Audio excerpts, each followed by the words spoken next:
All right, thank you so much. Over to you, Priyanka.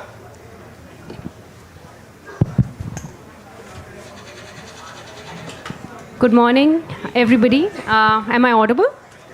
Okay. Thank you for joining in. I'm really pleased to moderate this session today, which is called From Volume to Value, Role of AI in Redefining India's Pharma Leadership for Viksit Bharat 2047. Let me first introduce our panelists. We have a very esteemed set of panelists here to discuss the topic. We have Dr. Sharvil Patel. He is the Managing Director of Zydus Life Sciences and also the President of Indian Pharmaceutical Alliance. He has driven Zydus Life Sciences forward in terms of innovation in small molecules, biologics, vaccines across most of the global markets. He also brings a perspective of the overall Indian pharma industry, a sector-wide view on where the industry is headed. We also have Winslow Tucker. He's the President and General Manager for Lilly in India. He brings a global innovator's lens on how AI is reshaping different parts of the value chain of pharma and also driving a lot of access and expansion in India. We also have Dr. Amit Sheth. He's the founding director of IRO, and we will have him talk about it in a moment. India AI Research Organization. It's a new research organization which has just been founded, and I will invite him to talk about the vision. He is also a professor at University of South Carolina, where he founded the University-wide AI Institute. He brings a long-term foundational view, focused not just on the applications of AI, but on the kind of knowledge-driven and neurosymbolic approaches needed for complex domains like biology and medicine. And then we have Mr. Sudarshan Jain. He's the Secretary General of Indian Pharmaceutical Alliance. He is representing the voice of the Indian pharma industry on topics of research, on topics of industry priorities, quality, innovation, and global positioning.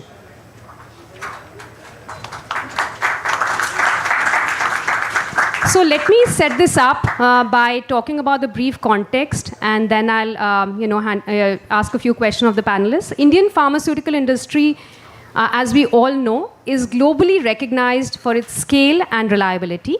India supplies about 20% of the global generic medicines and about 60% of the vaccines, reaching more than 190 countries. This scale advantage has popularly made India the title of being called the pharmacy of the world.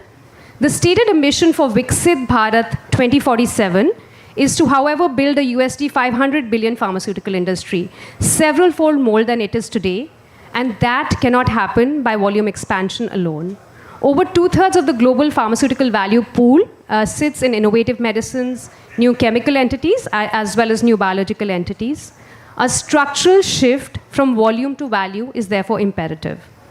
This pivot is also supported by the government and policy. The recent union budget emphasized Biopharma Shakti with increased allocations and policy thrust for biologics, innovation-led R&D, advanced manufacturing, and deep tech integration. Artificial intelligence sits at the core of this transition, not as a standalone solution, but as an enabling layer across discovery, development, manufacturing, and patient engagement. This panel is therefore very timely because we are sitting at the intersection of industry ambition to move from volume to value, public policy thrust, global innovation, and frontier research. It also reflects a collaboration between IPA and IRO, where IRO has identified pharma as its flagship sector for building sovereign, India-owned AI capabilities. The central question for us that we will talk about today, therefore, is not whether AI will transform pharma, but how quickly and deliberately Indian pharma can use AI to shift from world's largest supplier by volume to its most valuable innovation hub. While we discuss this, we'll keep in mind the 3 sutras of the summit: people, planet, and progress, ensuring that innovation improves patient lives, scales responsibly, and creates shared value for economic progress. With that, let me ask the first question for Dr. Sheth. Dr. Sheth, you've called IRO the ISRO of AI. If you could explain to us what IRO's mission is, maybe in just simple 3 statements, but also talk about why pharma, why is pharma your focus, and what are some very practical and realistic outcomes that you can expect over the next couple of years from this collaboration. Thank you very much, Priyanka. So Indian AI Research Organization, as you can see with ISRO, you replace space by AI. In a way, we are taking the value of ISRO, the frugal innovation, but of such great importance, and that's what we want to do here with AI, powering the solutions with AI. There have been 2-3 main drivers for IRO. First is that India lacks high-end AI talent. So yesterday in the panel I asked to the audience, suppose I had all the money that DeepSeek's founder has, can I get 200 to 250 very high-end talent that DeepSeek had? And out of nearly 100 people, 3 people raised hand, and 2 of them were students. So anybody who has general understanding of where we are, I think they spoke. We have a lot of skill. We have a lot of skill in AI that can help Indian IT service company to get the job done. So first is that IRO is creating world-class talent, but in India. IRO faculty, IRO senior people, the people who founded IRO. Here I have Dr. Niyogi from University of Texas, Austin, Dr. Vasant Hona from Penn State, Dr. Srini Parthasarathi from Ohio State, and several others here. And Ramesh Jain. We have trained 190 PhD students who are world class, and we think that what we are able to do in the US, we will be able to do here, and rather shortly. So first is create a world class talent. Secondly, we wanted to not just create talent, but go, what Prime Minister says, go from prototypes to product. And so we want to create original IP and provide an ecosystem to get it to the market very soon. And for that we are doing 2 things. We are working with the startups, and I have a colleague here, Juhi Bhatnagar. She is a investor, but gotten a very large number of investors ready, pre-seed, angel, seed, and growth stage that are available to us. So our startups don't start for money, and we can the co-development will be done with IRO. So that way their cost will be much lower, and the likelihood of success will be much higher. Right? We have platforms, we have many other technological expertise that can be shared.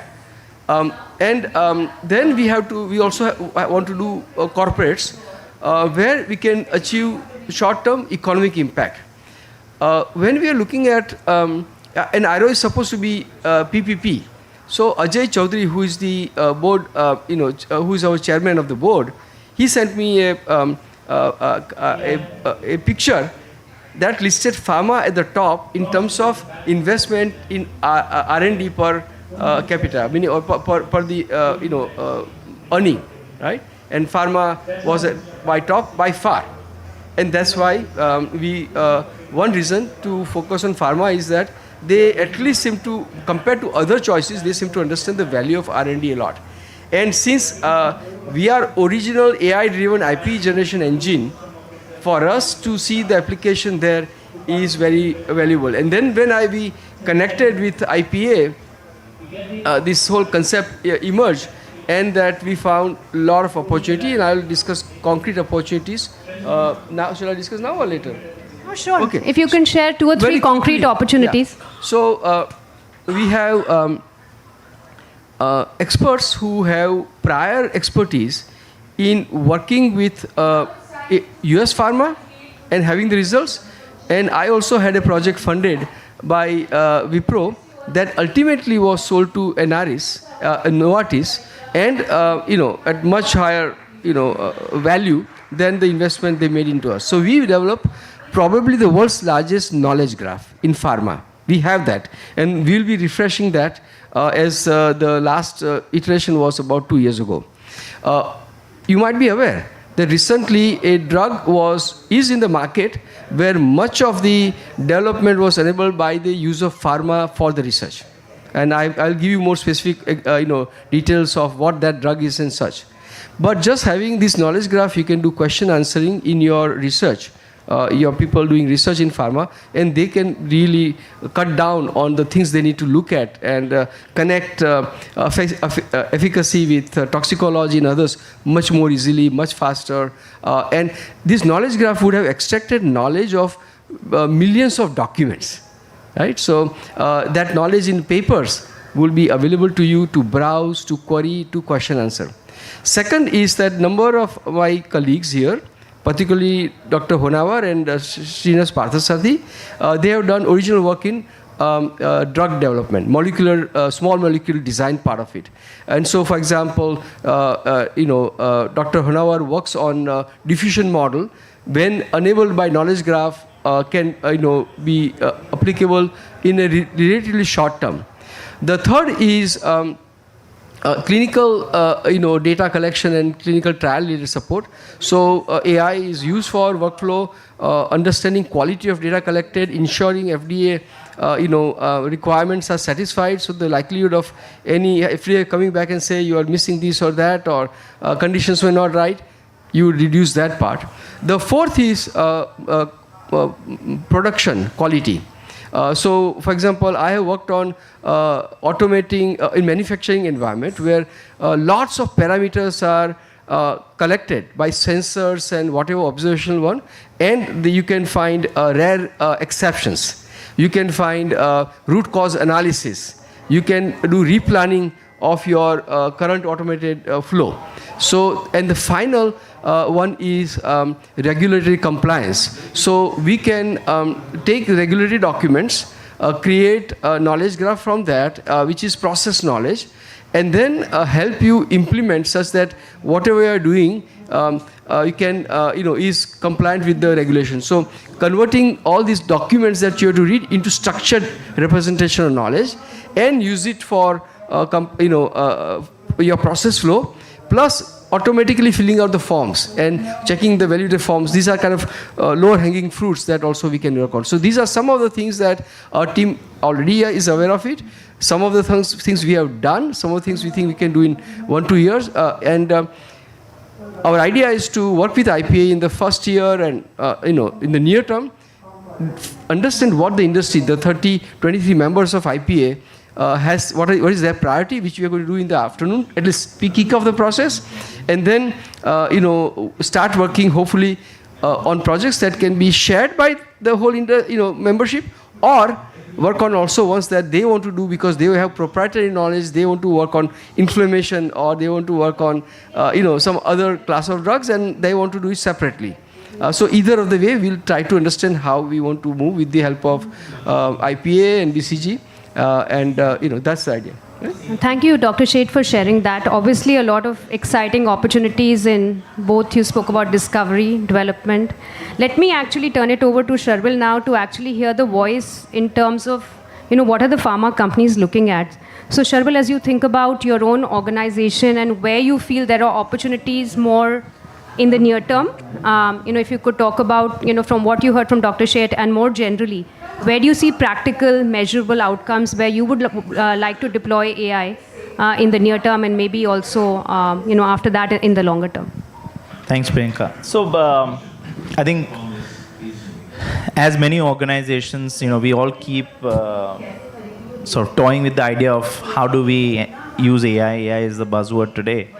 And while we have sporadically been doing a lot of things, let's say use cases or test cases across many areas, but we have never run enterprise-wide solutions like we do when we use SAP or any other ERP system. So I think as an organization, we feel that it's necessary now to run AI as a enterprise-wide solution rather than just doing piecemeal activity. Having said so, we are responsible for our profits and revenue, and more importantly, patient lives. So we also have to see where we will see the maximum value that we can create. So for us, or for generally, I would say the first is definitely compliance, regulatory quality. I think these areas do offer a lot of opportunity using AI. I look at it this way, whenever we have a batch failure or whenever we have to file a regulatory submission, a lot of effort and time goes in writing and reading and making sure the document is in order. And I think AI definitely can solve for it, because today the issue with the regulatory responses is not about science, it's more about documentation. So AI can definitely solve for that documentation, and instead of spending hours on variation filing and doing other regulatory work, we can replace it, I would say, by using AI language models or other models to make sure that what we are replying to is compliant and we're not bypassing anything, but more importantly, speeding up the process. I think the second is manufacturing and operations and quality. I think there is tremendous opportunity with using AI and automation together to improve productivity, to reduce the footprint of facilities, to reduce time to market, and all of these things will help both on terms of the environmental goals, but also on terms of the quality goals. So a lot of times we are doing something called the golden batch. We're talking about predictive analysis. Today, most of the quality metrics are when something fails, and then we become very good at finding the reasons when something failed. But I think using AI, we could definitely see how do we prevent some of these losses or some of these deviations or some of these failures that we get to see. And I think that can be a very meaningful value for the company, because that really improves the quality metrics for the organizations. And as Zydus, we also want to spend a lot of time to make sure that we have first time right, we have the right batches coming out, we have the golden batch rule that comes out, we have better, lesser kappas that we need to take, so lesser documentation that we need to manage. And we see tremendous productivity gains, at least 30 to 50% in doing so, and that's what we want to aim for. So our shift is, how do we be more preventive rather than reactive in most of what we do in the manufacturing? And that's one area where AI can be very helpful. And then obviously R&D, everybody talks about the big promise of R&D. I come from an R&D background. I also do believe that there is great promise, but it is not short term. So while we try and make sure that we get the quick wins where we want to, we also have to work on seeing how we use R&D to different areas. I mean, we have looked at how do we do more indications for a particular drug, how do we improve the width or the, how much more can we see with the drug in terms of solutions, how do we optimize so many leads or some of the leads that we have. And I think it will help us expand the whole space of research. But anyway, the final call is obviously with the scientists and the research people who really make that call. But more importantly, it will build a lot of capabilities to do things faster, which is very important in R&D, and build strong credibility doing so. So I think these are some of the things that I think will be very important for us, and our view is that we should scale AI meaningfully in the company. I know some of these things are challenging, but it is possible today with the use cases that we get to see. So that's what the endeavor is going to be for the organization. Well, thanks, Sharvil, for sharing that perspective. You spoke about documentation, productivity, first time right, and also then R&D. Maybe Winslow, I can have you come in. Right now, not from your India lens, but from all the years that you've spent globally with Lilly. Where have you seen companies like Lilly leverage AI? Of course, there's a lot more focus on discovery there. But what are some of the learnings now that you spend time in India that you think from your global experience can be leveraged in India using AI? Thank you. I think there's two things when we look at AI that are very exciting, particularly from the industry perspective. One, I think from both sides. It speeds innovation. How can we get innovation to the market? But it also helps us to deliver a more personalized experience for patients. And that's something so it's across the value chain. There was a lot of discussion around discovery, development, and so forth. I won't talk a ton about that. I do want to focus one thing, though. As we think about our global capability centers, what we are seeing is a big investment, and we just opened one in Hyderabad. It's all about tech AI. AI has to be built on data, and that data has to have a governance and a foundation. And these centers are a great way for us to establish that in India and then export that across our organization. And so that's really where our focus is. As we start to think from the commercial uses, which I find very exciting, is it allows us to look at data in a different way. One of our biggest challenges is how do we speed getting our products to the patients? and how do we identify where they are? And I know that there's a lot of data, but as we start to think about how we're using that data to identify where patients are, identify patients in their specific needs, and then how do we communicate with them on a medical perspective, leveraging our teams from a sales perspective to give them better insights to translate that to patients.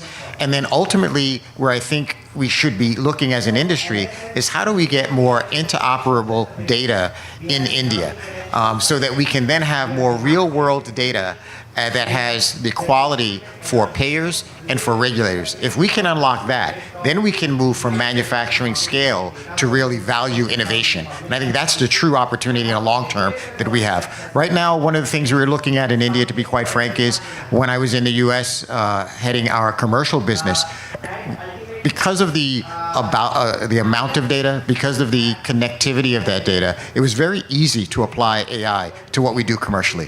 What I'm finding in India is that infrastructure needs to be built. Having said that, even without that infrastructure, there's a lot that we can do, and I don't think that infrastructure is just us. It's the healthcare industry. It's thinking about health records. It's thinking about other players within the industry.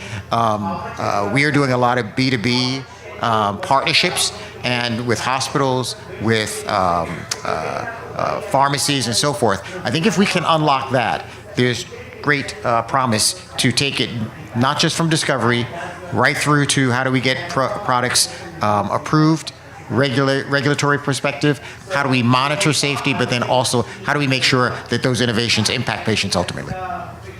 No, thanks a lot, Winslow. That's a good segue to my next question to Mr. Jain. Mr. Jain, Winslow spoke about some of the more data infrastructure. You talk often to the government. If you could talk about, from a government's perspective, what are they focusing on? Maybe elucidate a little bit more. I know they've spoken a lot about clinical trials and making India a hub for that. So if you could talk about government's priorities, but also a little bit more on clinical trials using AI. So thank you very much, Priyanka. And it's a privilege to be part of this panel discussion. It will be starting point of a very big agenda for Viksit Bharat. I remember, and Sharvil has been part of it, IPA started Trust on Quality 10 years back, and we set up Quality Forum. Now is the Trust on AI and Innovation, and we will take that agenda forward. Today afternoon, we have everyone from IPA coming together, and we have also the advantage today Lilly joining us for this discussion. Lilly is the #1 company in the world with 1 trillion market capitalization, nearing it, and they are playing a very important role in innovation. I will just put some of the data points. The largest investment in the world in any area is in healthcare. More than defense, more than education. We spend around 10% of world spending on healthcare. And the critical issue for healthcare, whenever you talk of spending, defense is around 3 to 4%, education is 3 to 4%, and in India also, if I took private healthcare expenditure, it is around 4.5%, 5%. The critical issue whenever we talk of healthcare expenditure is access of healthcare, and second is innovation. India has done tremendously well on affordable access. As Priyanka was saying, we supply 20% of world medicine. But as far as innovation is concerned, we are way behind. So AI is affordable innovation at a scale. And if we can begin that journey, AI, affordable innovation at scale, that will be a big starting point. Yes, we will keep on building on quality and manufacturing, quick wins, as Sharvil pointed it out. We are working separately on it. But the other agenda which we have to take forward is affordable innovation, and that is again the priority, and Sharvil has been playing a very important role. Government has announced in the recent budget, they have announced clinical trial centers, 1,000 clinical trial centers. Although globally we hold 17% of world population, but we do only 1% clinical trial in this country. Big opportunity to take this agenda forward. The issues which are there are patient enrollment takes more than 1 year time compared to 3 months in China. Our compliance rate for patient enrollment is very, very low. 70% of money in drug discovery is in clinical trials. and we are way behind. And that's why many of IPA companies, they will do clinical trials abroad than in India. So there's a big, big opportunity, and maybe both IPA companies as well as OPPI companies can take this agenda forward. How do we build clinical trial space as such, which is very, very important, in addition to quality and manufacturing, where the quick wins will be there. Identify the specific project, take the agenda forward. Health Minister yesterday in this summit announced 2 areas. One is AI in healthcare. He announced in this Bharat Mandapam yesterday, and he also announced open data systems. And that will become very, very important. The point which Priyanka becomes very, very important. We are Aadhaar card, the kind of data set which we have generated. 1.4 billion Aadhaar card holders. We have done a great job in UPI, but as far as healthcare database is concerned, we have got 500 million users of Aadhaar card, but only 5 million usage is there. So unless we build a data system, and that is what Winslow was talking about, how do we encourage and build a data set? And then India can be using the data set for discovery and innovation in many of the healthcare systems. Thank you. Thank you, Mr. Jain. I think lots of interesting points on the opportunity in terms of productivity, in terms of speed to market. Maybe time to shift gears a little bit to the challenges and how we can overcome those. So Sharvil, let me start with you. You spoke about a lot of opportunities and where you feel AI can unlock productivity. But as you look inside, what are the challenges that you feel need to be overcome, or today are holding your teams back in moving forward? So even before we started talking about adopting to AI, this was the first point, and the first is always data. People have illusions of data in organizations. We always have the data, but there is a trust deficit when it comes to the data set. The second is data also lies in silos. I would say sometimes power is with knowledge. Knowledge comes from data. So there is all these silos and inconsistencies that exist in organizations. And so it becomes very difficult because of there is no single version of truth when it comes to some of the things that we do because of our broken processes. And a lot of times, in the end, the people who have to review something don't trust it well enough.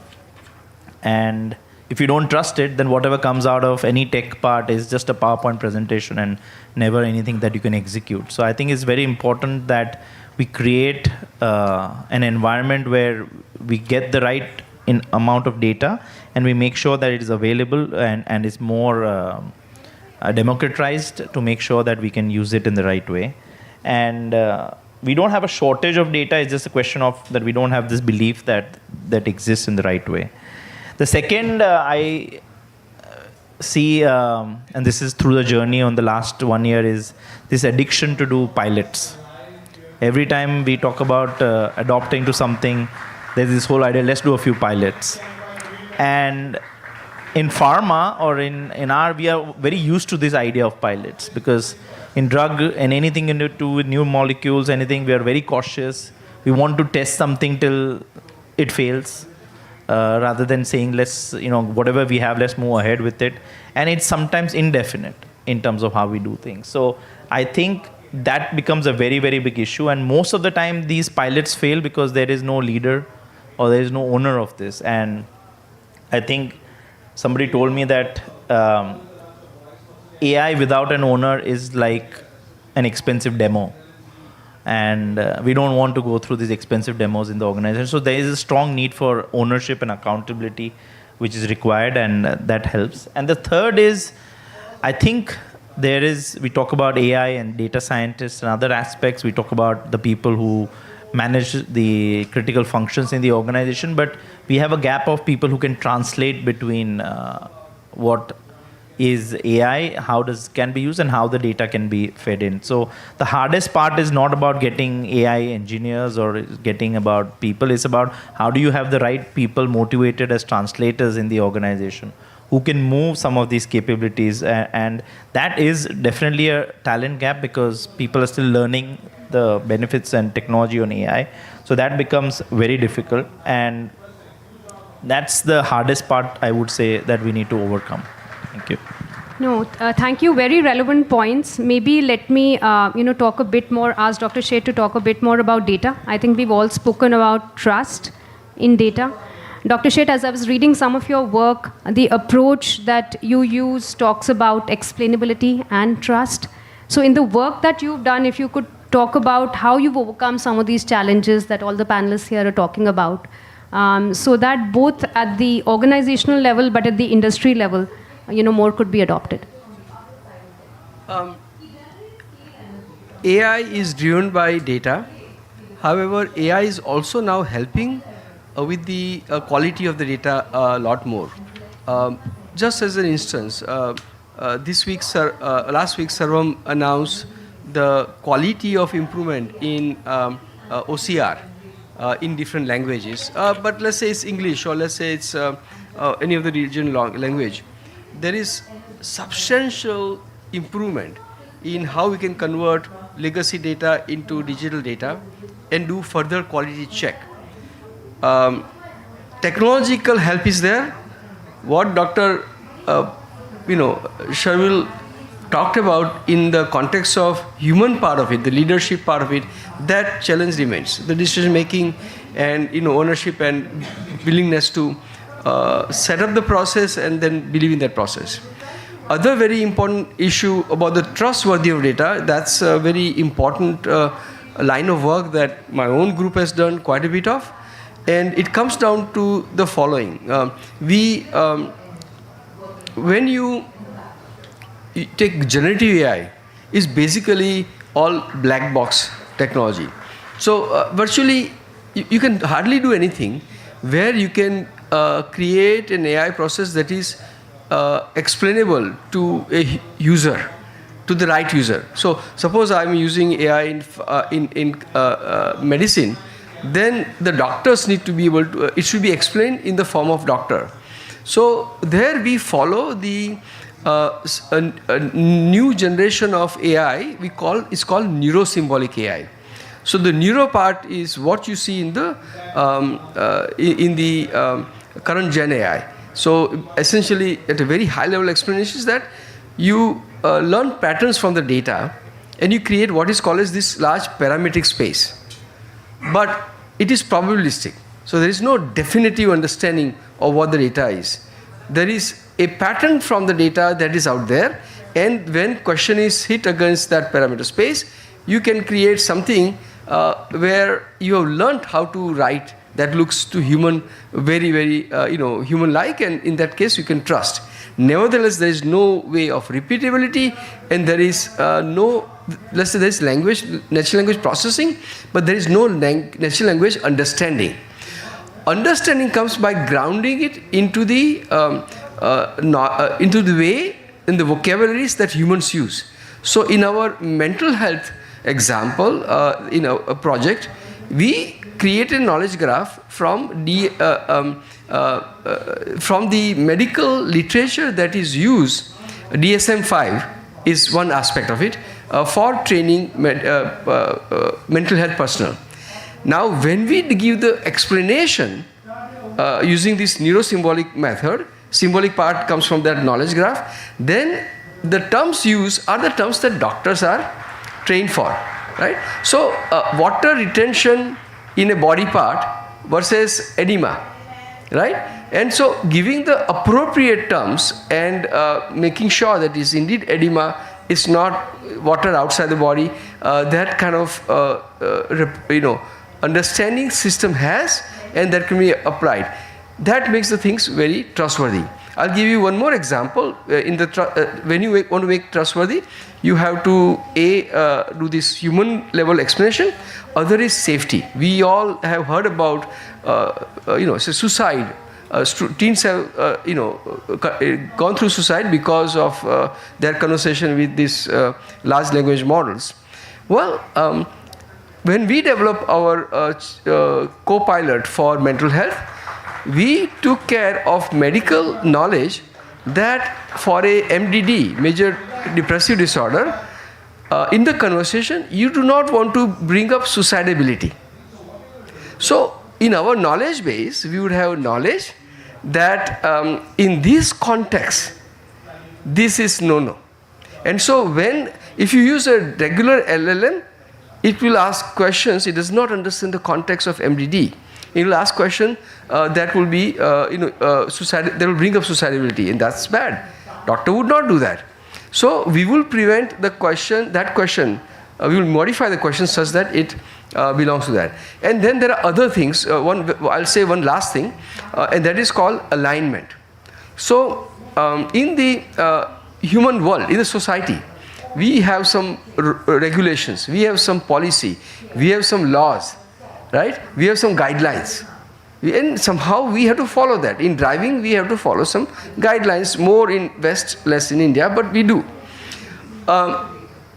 Now, alignment would mean that the AI, not just like human, would also follow those guidelines. So if I have medical guidelines for diagnosis, medical guidelines for treatment, I would represent that in the symbolic form, and this neurosymbolic approach would make sure that those guidelines are consulted and is adhering to those guidelines, not doing the things that you would do without the context in a LLM or in a neural network based system, right? So the ecosystem, the new set of techniques that are coming in the picture, and which we started working on in 2016, are giving us next generation of AI, which IRO, by the way, is building. We are building a platform on the top of infrastructure to create models that are more trustworthy in the way I described. Thank you, Dr. Sheth. What I'm taking away that the problems of data and trust in data can certainly be overcome with the new techniques that are there. So maybe let me then ask a question on the second topic you mentioned, Sharvil, which is leadership. And Winslow, maybe I can ask you, both in your India commercial operations and growth and in your operations in GCC, how are you thinking about taking pilots to scale? How are you thinking about leadership so that you can create real impact? Thank you. I really like the comment around pilots and not the driving it. I think you have to have a clear view of what the organization is trying to achieve with AI. We do that on a functional level. We know what we're trying to do from a research perspective. Within commercial, where I spend a lot of my time, we know how we're applying it, and not just how we're piloting it, but what is the roadmap to what we believe is working now. How do we scale that across the organization? How do we get our teams to adopt that? And I think that's one of the largest challenges. As leaders, you can have a clear strategy, but how do you do the change management so that the teams understand how they're going to adopt it and bringing them along in the journey? I'll just give a very clear example where I've seen this from a couple of different organizations, but just as we were thinking about adaptive targeting, how do you get a sales representative or even a medical professional to understand that this is a tool that is actually trusted, as we talked about, and is going to allow you to be even more effective? And so I think giving them that understanding and how it's going to fit into their workflow is really important. And so that's a lot of what we're spending time on. Additionally, I think there's also, from a leadership perspective, we have to be honest about how we're driving. Many of the GCCs scaled on FTEs. That's the last way that any new organization is thinking about it. And work is increasing. And so when we think about AI and automation and how we're going to apply it, it's not to say that we're going to decrease, but we're going to increase our capacity. And I think that is for leadership challenges, to say, be very clear about what we're doing, be very clear about what the outcome is, and bring your teams along in a very transparent way so that you can actually get there. Last thing I will say is measurement of it is critically important. Is it working? Are we getting the outcome we want? And then if not, how do we change that and then take that pilot and make it something that's actually going to work? And so those are some of the challenges that we have from a leadership perspective. Thank you. Thanks a lot, Winslow. I think what you mentioned around integrating into workflow and change management, I fully resonate with that. Mr. Jain, maybe we can... I can ask you to talk. I think you heard the perspectives from both, Winslow, Sharvil. But if I now ask from an ecosystem perspective, what would be your wish that if a few gaps from the ecosystem building blocks could be fixed over the next few years, the whole industry could benefit and leap forward?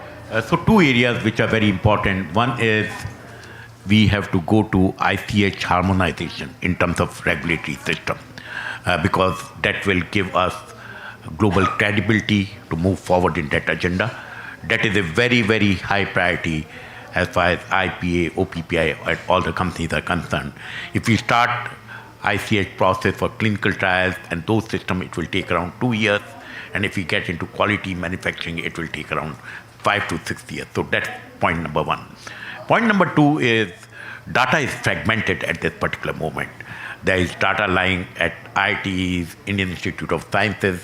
So what we want to do at a macro level, and that's why IPA and IRO coming together, is can we play some role in that data integration? And that's why what Professor Seth has been talking about, and PCG is our knowledge partner, we would like to take that agenda forward, because that will accelerate the journey of going forward as far as AI agenda is concerned. And IPA always believes in sharing the best practices. We are creating a platform, and Shavil and Pankaj Patel, who have been proponent of innovation, he says, let's create a platform, let's share the best practice, and let's evaluate the progress regularly. So what we are today doing after this session is creating a platform of AI where companies come together, share the successes, and how do we move the agenda forward. Thank you, Mr. Jain. Maybe, Sharvil, I'll ask you to just come in and close. Beyond what you shared from your company's perspective, would you like to talk about what would be your wish for the industry from your vantage point of president of IPA, also over the next couple of years? Thank you. So,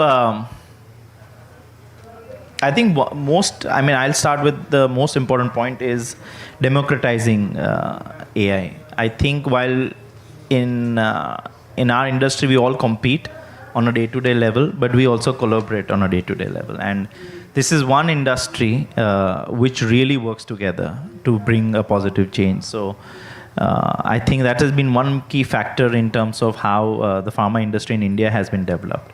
And there are some things that can help everybody, and it doesn't become only a competitive advantage. So, regulatory intelligence, the quality knowledge base that Mr. Sudarshan Jain was talking about, the real evidence platform, creating a pool of data that everybody can use. I think all of these things can be done together, and we don't need to all duplicate the same effort as companies. And if we are able to, I think I say we compete on products, but we don't need to compete on anything else. So I think we have to make sure that we can create shared opportunities.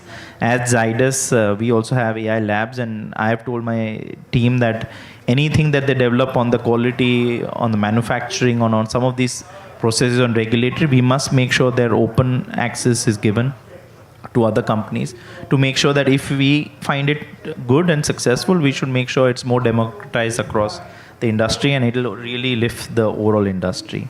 I think beyond that is, I'm sure today there will be a lot of discussion on it, but we should at least have 50 good AI cases, use cases that we must identify and make sure that as an IPA we take them forward. And the outcomes obviously have to have the parameters of time, quality, compliance, and cost. And I think that's what we want to drive across in the IPA, to make sure that the companies champion some of these initiatives of AI and make sure that everything is measurable, because what we don't measure, we really don't give value to. So it's very important that these are measurable outcomes that we accept. And the third is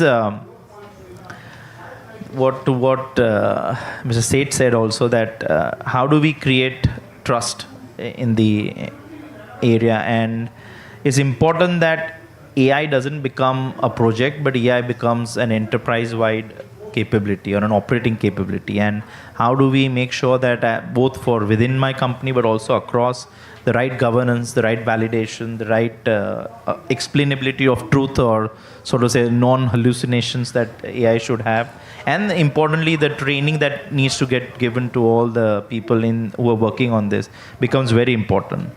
So I think the most important part is, in a regulatory industry, trust is the real scaling factor, and as soon as we can build trust, through these forums and through these workshops, I think we can see a faster adoption of this capability within the organizations. Thank you. Thank you, Sharvil. I think I'm leaving this panel with a lot of optimism. I think there's also, all of you are showing great confidence that we can step forward on the journey from pilots to large-scale deployment in the transition from volume-based to innovation, value-based pharma industry. So thanks a lot all. I think we have just few minutes for maybe one or two quick audience questions. We'll probably just take one or two.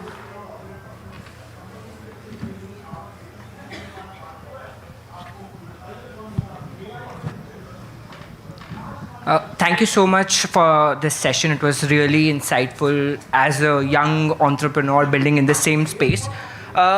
One thing I missed in this panel and I wanted to ask, like, as a startup who's trying to work for such a regulated industry, there's always an inhibition for, a startup coming in and working with pharma companies like Zydus. What is your recommendation that we should do that creates that ecosystem for even startups to bud in this sector and help companies to actually use innovative solutions?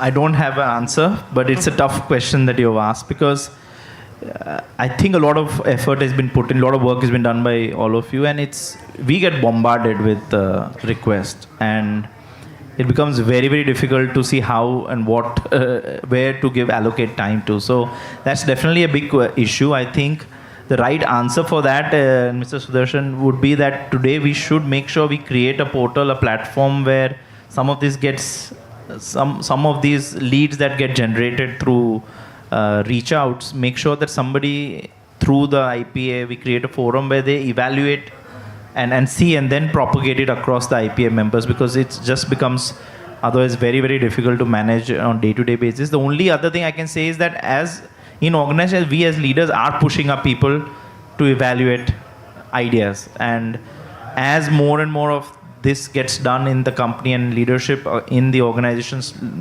take AI as the core centerpiece of how they want to use their day-to-day, I think they will, I hope one day, reach out back to the startups rather than today the startups making all the effort to reach out to the big corporates. But we should definitely have an agenda where we can have a sort of a knowledge pool of which are the new AI startups that are there and what work they're doing, and then as companies find it appropriate, should reach out to them. But it's a tough one. Thank you so much. Thank you for a great session. I'm Snehada, I work for the healthcare sector. So my question to all of you is, of course, healthcare and particular pharma being such a sensitive sector, there are a lot of extra policies that govern us. Now, in this situation, how do you think that the speed to innovation can be done, and can AI be part of that? Because I think the way AI has changed in the last 2 years, so many things have evolved in multiple sectors. But with pharma or healthcare in particular, the time or the speed is not that great.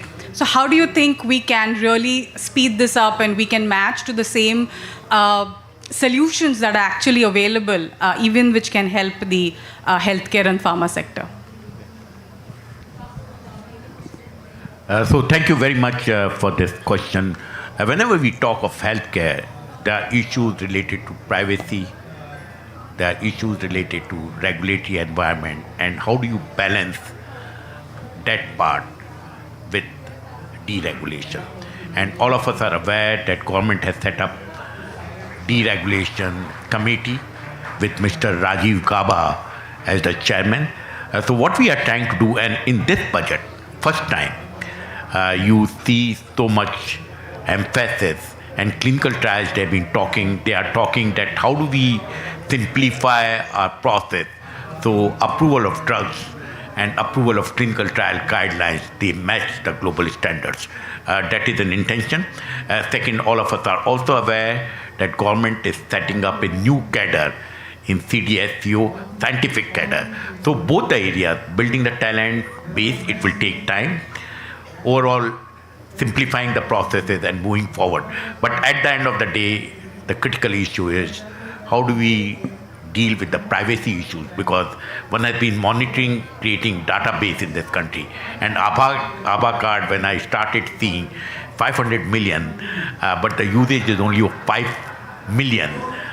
Lot to be moved as far as that area is concerned. During COVID time, we moved very fast with COVID. Yeah, that's true. But I think that was the only time where I have seen very, the very speed fast. was really highest. So R.S. Sharma, who played a role in Aadhaar card, he played a very important role for COVID. But lot to be taken forward in that area. Lot to be taken forward. So do you think that the policymakers and the providers need more insights and training around the AI toolkit that could be available, which might just speed up this whole innovation or speed to innovation? Let me tell you, they are much more sensitive and listening to every conversation for last 1 year. Yeah. So there is a lot of movement forward in that particular space. Thank you, sir. Hi, I just have one question. For AI, the most important We'll just make this the piece- last question. We are almost out of time, so we'll just, yeah. Okay, sorry. For AI, information or data is the most critical element. So I have two questions. One, India is such a huge country, and we all know that data is really diverse. So, and I heard from most of you that it's either isolated or it's not connected, and we also have incomplete information despite our own. So what are, how is it that we would put this information in place? Because without this, the AI will never be a success for us. And two, there are multiple facets to the life science industry: discovery, R&D, manufacturing, commercial, supply chain. What I gather from some of you is some of these fields will be more advanced, and I believe manufacturing is a space where information is still pretty good with us, and we could put a lot of AI. But in some of the other pieces, so according to all of you, where do you think we will probably be a much more ahead as compared to the other fields in life science industry? Sorry. No, so I think you already answered some of it, saying it'll wherever your data is captively held and more structured, obviously it becomes the easiest one to move forward. And the other is, as I said, we have to create partnerships like IRO is there and others to make sure we create Indian data set, Indian knowledge graphs. We as organizations have a lot of phase 3, phase 4 data, pharmacovigilance data that we collect. Post-marketing surveillance data that we collect, which the regulators also hold today. So I think there is all of this data that is there, and I'm sure over a period of time, this will also be a wealth of data that will get created. In fact, a lot of diagnostic test data is anonymized and available today. So, I mean, everything is for some, you pay for everything what you want to get for. But today, I think there is enough data available. In the West, obviously, it's highly evolved and structured and already built out. In India, we need to still go through it, and I think it'll have to be a champion between institutions, government, and academia to make sure that some of this gets done. But I'm sure as organizations, we would also champion some of these with partnerships like with IRO and others. So that's what we hope to do, because in the end, what we're all working for is better patient outcomes and patient lives. And while we do all of this, if we don't make any difference in that, obviously we have not done much. So we hope that'll make a difference. Thank you. I think we have more questions than answers from this session, and that just tells what an insightful discussion this was. Please give a big round of applause for our speakers.